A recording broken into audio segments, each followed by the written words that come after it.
এই যে বাংলাদেশের স্বাস্থ্য খাতের ধস, এইটার পেছনে রয়েছে একটি স্বৈরাচারী সরকার।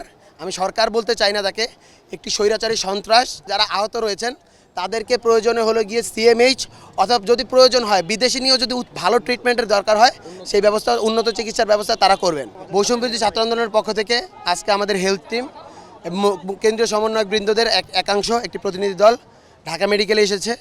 শুধু ঢাকা মেডিকেল নয়, আপনারা জানেন যে বাংলাদেশের প্রত্যেকটি হসপিটালের দশা একই। সেখানে যেখানেই যাওয়া হচ্ছে সেখানে দেখা যাচ্ছে গুলিবিদ্ধ লাশ।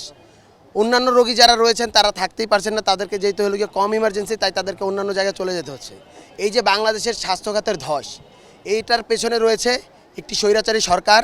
আমি সরকার বলতে চাই না তাকে, একটি স্বৈরাচারী সন্ত্রাস। এবং সেই সন্ত্রাসের সাথে তাদের যে দোসররা আছে, তাদের চালানো ফ্যাসিজম, তাদের চালানো গণহত্যা, তাদের চালানো হলো ক্র্যাকডাউন। সেই ক্র্যাকডাউনের ফলে বাংলাদেশের স্বাস্থ্য খাত আজ ভেঙে পড়ছে।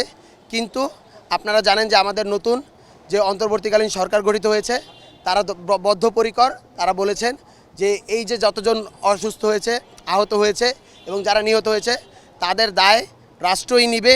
এবং সেই সাথে যত দ্রুত সম্ভব যারা আহত রয়েছেন তাদেরকে প্রয়োজনে হলো গিয়ে সিএমএইচ অথবা যদি প্রয়োজন হয় বিদেশি নিয়েও যদি ভালো ট্রিটমেন্টের দরকার হয় সেই ব্যবস্থা, উন্নত চিকিৎসার ব্যবস্থা তারা করবেন।